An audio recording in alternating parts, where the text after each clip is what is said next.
Hey guys, welcome back to the channel. Today I'm gonna be reacting to a video called 5 Things I Never Knew Existed Before Moving to Sweden, just a Brit abroad. So obviously there's like very different cultures, I think. Sweden is a very different like culture to I think the United Kingdom. Although I think, specifically I'm guessing he's British. But it's interesting because you would think, well, it's Europe, like how different can it be? But I think they are actually. And I think there's like a huge amount of like culture shock that happens because even if you think, oh, it's Europe, it's the same continent, like how different could it be? Well, it's like your first shock, probably a lot of things. So let's check it out and comment, like and subscribe.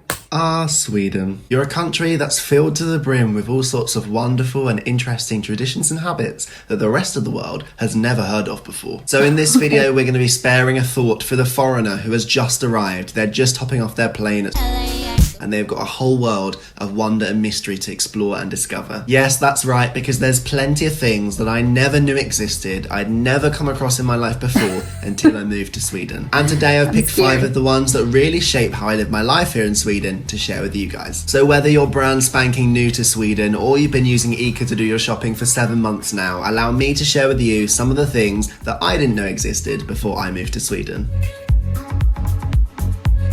Number 1, and the only real place I could start this list, is Filmjölk. And if you're sat watching at home and you have no idea what I'm talking about, don't worry, you're not the only one. I was in the same situation as you only 2.5 years ago. Actually, come to think about it, the crazy thing is I've been here 2.5 years now and I'm still kind of struggling to work out how the hell I put this concept into words to explain to you guys. Okay, so it's not But we'll give it a go. I tell you what, when I first arrived here in Sweden, I was almost convinced that Filmjölk was this weird trick that they play on us foreigners by putting this carton that looks just like it's normal milk next to the milk products in your local stores, and you pick it up, get it home, and realise you bought the total wrong thing. But fast forward 2.5 years and I've come to learn that even the regular Swede uses Filmjölk as part of their regular routine in place of yogurt. But what is it though, you're asking? Yogurt. Well, the only way I can describe this is that Filmjölk is basically cow milk that's gone old. It's cow milk that's been fermented with bacteria. Sounds tasty, right? And this is one of those born and bred Swedish products that has now spread a little bit across Scandinavia, but apart from that, it's kind of local to here. And I guess that's why I, for one, had never heard of Filmjölk before I moved here to Sweden.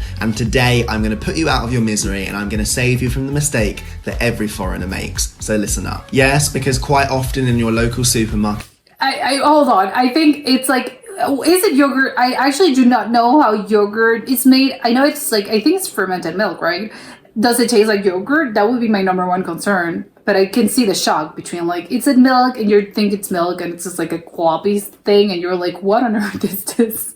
Okay, you will find the Filmjölk products right next to the normal milk. So make sure you know what you're picking up before you pick up your product. Yes, so because when I first moved to Sweden, I lived on my own. So I was used to doing my groceries on my own once a week as you do. No problem so far. But when the Filmjölk is placed right next to the normal milk, it's easy to pick up a Filmjölk thinking that you've got a normal milk. And you don't really realise until you get home. Yes, because as a Brit, I'm quite partial to a bit of milk in my coffee. My tea. So you can imagine my shock and horror when I got home that evening with my milk, I poured it into my mug, and it wasn't what I was expecting. No. And to make matters worse, I'm one of those weird people who likes to warm up my milk before I take my coffee. And the Swedes out there are already cringing because they know what happened next. I chucked my Filmjölk in my mug into the microwave, put it on for 30 seconds, and when I got it back out again, it literally smelled like I'd opened a coffin. So let's just say that coffee ended up down the sink because there was no way I was touching that lumpy, disgusting mess. And sticking with the theme of food and drink, number 2 on my list of things that I never knew existed until I came here to Sweden is caviar in tubes. Yeah, come to think about it, for most of us in the rest of the world, caviar is this strange and foreign substance. We know it's expensive, we know it exists in posh restaurants, but apart from that, it doesn't really impact our lives that much. It's not something you have on the daily. So cue another almost dangerous mistake. When I came to visit my girlfriend and her family for the first time, I reached into the fridge, took out what I thought was some mayonnaise, and nearly poured it all over my bread. So here comes another little advisory warning for you guys, my friends of the interwebs. When you reach into the fridge and you find a blue tube that says Kallis Caviar on it, is exactly what it says on the tin. You probably don't want it on your breakfast. But that's just the thing, because here in Sweden, caviar is a condiment that you have with your breakfast. breakfast, and that is something that I never knew existed before I came to Sweden. And I tell you guys what the first couple of times that I saw people reach for the caviar to put on their breakfast, I genuinely thought they'd made some sort of honest mistake. And I could understand it because here in Sweden, I've talked about this before, there are so many different types of food that get packaged up into tubes. So it's not weird that they maybe reached for the wrong thing. But then I came to realise it wasn't some sort of crucial mistake. They actually meant to reach for this substance. But sticking with the theme of the supermarket, the third thing that I didn't know existed until I moved here to Sweden was Pant. And for those of you that are maybe less familiar with the concept of Pant, let me tell you what, this is your new way to make quick money here in Sweden. Okay, let me just take that statement back because I feel like I've set your expectations a little bit too high. Yes, here in Sweden they have this concept called Pant, which allows you to take back your used drinks bottles and cans and get some money back for them. And just to be clear, when I say that this is something I hadn't heard of before, it doesn't mean that I don't think it's a good idea now that I have. Yes, the closest I got to the concept of Pant before is that when I was a kid and I used to travel to France with my family, they have this concept there where basically once you've had a drink in a glass bottle, you can return it to the bar that you bought it from and they will give you some money back. And as a kid, I thought this was an amazing idea. I used to go around collecting all of the bottles on all of the tables just to get some pocket money. And then this was a concept that disappeared from my life until I moved here to Sweden and I heard about Pant. And I think it's a great idea because literally in all of the supermarkets here, you can go back, return your items and get coupons towards your next purchase. Or you can donate it to charity if you like. The fourth thing that makes my list today of things that I never knew existed before I moved to Sweden is Jantelagen. And this really could not make my list today because I've seen your comments and I know that Jantelagen is something that you guys want me to talk about. So let's dig into it. No matter whether your threshold of knowledge about Sweden is sky high or rock bottom, one thing you've probably heard about Sweden is that the people here are quite reserved. And I think that Jantelagen is one of the reasons for that. Yes, because Jantelagen is where we get the concept that showing off is a bad thing from here in Sweden. Because it basically says that nobody is any better than anybody else. We're all equal, we all deserve the same space. And by space, I'm not talking about living space. No, this is not some sort of socialist concept. What I'm talking about is that we all deserve the same room to breathe and thrive in our life. It's the idea that everybody is as equal as the next person and nobody should think they're better than anybody else. And don't get me wrong, of course I'd heard of the concept of treating others the way that you wish to be treated before. That's something you see in all sorts of other contexts, including religious ones. But this takes everything to the next level because here in Sweden they have this unwritten law. It's literally something that people use to govern and live their lives by that says that no one else is better than them. You should treat other people the way you wish to be treated, but also realise that showing off is not something that should be admired. But being honest with you, depending on who you ask here in Sweden, this is a more or less important concept in modern day society. Some people think it's super important and we need to live by it even today. Others think that maybe we're moving away from that, but I'll leave the Swedes in the comments below to give you more information about that. But the reason that it makes my list here today of things I never knew existed before I came to Sweden is because it's important when you go to things like job interviews. Because where I'm from at least, it's super important that when you get invited to a job interview, you use it as a sales pitch. You're there to sell yourself, tell them why you deserve the job. Whereas when you come to Sweden, it works a little bit differently. Sure, they want to know how you're qualified for the job. Of course, that's important. But the difference is they don't want you to come across as overqualified because then it feels like you're trying to show off. So I guess what I'm trying to say is think about how you present yourself when you go to a job interview here in Sweden because it could be the make or break. It's also one of the reasons why at the last stage of the interview process, you'll probably get invited to meet the team because it's important that everybody feels like they're involved in the decision and gets to choose who the new colleague is. They want everybody to be comfortable with the choice. And that brings me nicely on to the fifth and final thing that I never knew existed until I came here to Sweden. And of course, the only place I could end this list today is Allemansrätten. Yes, if you came to any Swedish town or city and you just asked a Swede on the street what is the key to why they're so close to nature, I almost guarantee that they will say Allemansrätten. Because Allemansrätten is a law that's written into the Swedish constitution that allows people to get out and enjoy the nature around them. It specifies that people are welcome to go out and about and enjoy the nature around them as long as they put it back into the condition that they found it. And of course there are some exceptions. Things like private roads are private. You're not supposed to go down them, you're not supposed to use them. But for the most part, the nature around you is yours to enjoy as long as you treat it the way that you should. And the great thing about Allemansrätten is it actually helps to regulate the use of the nature. So there's actually some rules in place as part of the law that says that, for example, if you want to go and camp, you can do that, but you have to do it for only a handful of nights.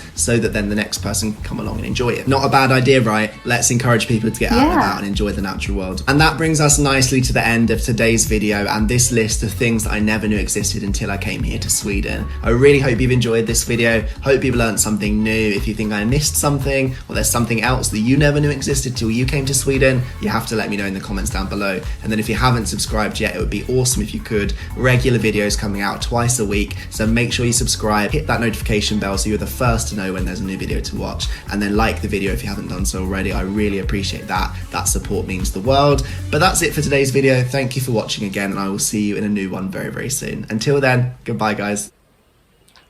Okay, yeah, I feel like I definitely learned a lot. I think my favorite part, were like two things. The concept of like the nature concept, I can't even attempt to pronounce that. But I think it's written in the constitution, like how nice. I don't think I've ever heard that before of any country that does this, that, you know, like you're allowed to enjoy nature, the nature that surrounds you. And it's a good thing. I think that really does speak a lot of like, I think it's I don't know, like I think a lot of like things in someone's like culture and how people actually are in a certain like particular place or in a certain country. Like it helps you learn why people are in a particular type of way. I think this definitely, explains a lot. Maybe I don't know if it explains, but I think it makes me like, oh, okay, I can see why white people like think like, I can think like maybe Swedish people are like very attuned to like nature and things that, not just nature, but I think that just like the places and the environment that surrounds them. And actually it speaks highly of like, they probably think of like the whole, like you have to be nice, not just like with other people, that you really do have to be as, I don't know, like try to not like leave your mark in a place. I don't know if that if I'm explaining it correctly, but it's just like the way of like, we're here and we're temporary and we shouldn't actually like alter that much the environment that surrounds us.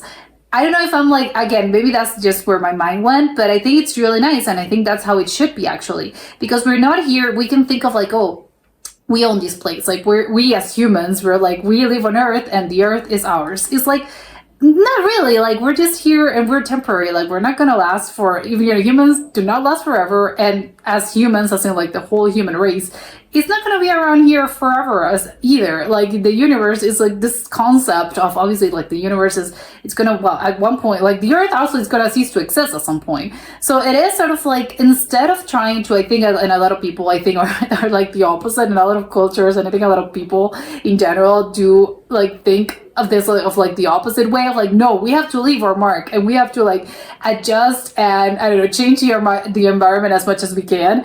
I think it's like, no, I think it should be the opposite, right? Because we're here just temporary, and it's sort of like, as in like you're being like someone's renting you their house, like it belongs to you for the time period, but it's not going to be yours forever. So it is kind of like, you know, do not damage it, because you never know like what's going to happen in the future. So try to be like as I don't know, like as annoying, but not annoying, but I can just like try to make as few changes as possible, because you never know. And I think you have to be respectful with, you know, the environment that surrounds you. And besides, because of course, like again, you don't own this, and this has been around for like a longer time than you actually. So it is kind of like very interesting that they actually do have like that respect for nature, which I love. And it is like, I'm wondering if you can like, if you feel, you know, at some point in your workday, for instance, like you feel the need of like, I have to go and take a walk. Like I want, you know, I feel a little enclosed in this space. Can I like go around and have like a walk around, you know, the neighborhood, or, you know, with like someplace with trees or a mountain? And I think people like, your boss is gonna be mad at you? Probably not. It's gonna be like, yeah, sure, like take half an hour. It's like, oh, okay, so because again, it's written in the constitution, so I can do that, right? not in a way that it's taken advantage of, but it's just like a way of, I don't know, it's nice, and people are not going to look at you weird. Or if you're hugging a tree, people are going to look at you weird. Probably not. So it is a good thing, and I think it speaks highly of them. And with that, going in that same sort of like, in that same road, the whole concept of, again, it's a concept that I'm not even going to attempt to pronounce, that the whole thing about like being nice with each other, and, you know, no one is better than anyone else. obviously, like, it's funny that he mentioned like other cultures have this, and I think usually like when you're a kid, when you try to teach like when you're a child, people try to teach those things to you, right? Like I think that's not particular of any culture in specific. It's just like the way of like people will tell you like we as human beings should like teach people of like, hey, no one's better, like we're all equal, and you should always, when you meet someone and when you're in the society that surrounds you, whether that's strangers, family, or friends, or whatever, any human interaction, you should always come from the place of like, I'm gonna treat you like the way I'd like to be treated. I think again it's a concept that I think everyone gets taught of as like when you're a kid, but I like that they're like bringing it to like another level of like, yeah, it's part of our culture, and it's like apparently they put a lot of like emphasis on this. And I love that because it is like more people should do that. I think like it's been sort of like lost because again you get taught this as a child, and I think a lot of people, because of like their personalities, I don't know, their way of life, whatever, it kind of gets like a little bit lost in like when people, by the time they're adults, like it gets a little bit lost and people get kind of like a bit corrupted by it, and they start to think of like, yes, maybe I'm better than you because I don't know, I feel like I have a better job, or I have a bigger house, or I earn more money, I don't know, like different kind of things, or I come from a different place. I don't know, people think they're just like better than others, and obviously they shouldn't be, because it's like, no, we should all come from a place of like equality, because we're all humans, right? So it is kind of like, again, you shouldn't actually be mean with each other either, because again, it's like part of like, why would I treat you like in a bad way or in an awful way? That's not the way I'd like to be treated, especially obviously, like if you don't have a vendetta or something like, oh, I hate them because they did something bad to me. But just coming from a place of like, again, I don't want any enemies, because like why would I want that kind of negativity in my life? Again, I would like try to do kind things to strangers, because that's what I'd like if I were in that position. If I were like, I'm in a situation of like, oh, I would love to get some help from like a stranger, like something. Again, it's just random acts of kindness. I always like, my mindset is always going to be like that. Of course, I'm going to try to help people in general, because again, if I were in that position, I would like some help. So it is kind of like, they take it to the next level that even impacts apparently like work culture. And it's funny because it's like, it like, I think again, I'm coming like what I just said is, or it's more like a social sort of like, again, it's just like my mindset. But of course, when you're like in other type of situations, like for instance, like he mentioned, like, you're applying for a job, of course your mindset also is going to be like, well, yeah, I have to sell myself, right? Because obviously I want this job. So I want to, want to show my employer, I want to show my potential boss, hey, like I can be good because of this and this and that. And you have to always sell yourself, which I think is it can be a little bit hard, because I think everyone's sort of like, I don't know, what do I make myself like to stand out? Like you're all constantly thinking of that, right? Like, what do I offer? What do I bring to the table? I bring something else to the table that maybe other people do not bring to the table. They have like other things, obviously, but you always want to highlight your strengths and your sort of like particularities, because that's going to make them like hire you, right? I think that's usually like what most people think. So it is funny that in this situation, he's like, no, you shouldn't actually like try to sell yourself that well, because if you do that, people are going to be thinking, oh, like you speak very highly of yourself, and it's going to come across as maybe as arrogant, and you're like, oh, you're thinking that you're better than me. You're not. So maybe you're just going to be like, no, I'm not even going to apply to, like, I wouldn't even like apply for like the I don't know, the job interview, or I'm not going to pass around, whatever. But it is interesting that, oh no, the whole concept is different, which I think it's very interesting, because a lot of countries, not to say, I would think most countries do not have that, and it's the opposite. You actually should try to highlight yourself and try to like sell yourself like very well, because otherwise you're not gonna pass that round, because people are looking for more competitive people. And I like that he was like, no, like that you shouldn't really do that. I think it can be a little bit hard to like make the switch, but I think in a way maybe it's better, because I think again, maybe it all comes around, obviously, like the one that's trying to hire you, either that was, the boss, the higher up, the management team. But it's kind of like, then how do they make a decision? It's just like by some way, I don't know, I'm seeing like the actual, the CV, and I'm like, well, you have like a higher education, your skills are better, but actually when it comes around, I think for most jobs, it comes around maybe like personality and the vibes that people give off. So it is kind of like this is like that to like the 100th. Like you need to be, I don't know, just it depends on whether or not people like you at the end of the day. And if we think we're gonna be like, no, I think we have good chemistry, and we're probably gonna be, I feel like we're gonna work together pretty well. Maybe that's all it boils down to, which I think is like, okay, that's probably, maybe, I don't know, maybe that's how it should be.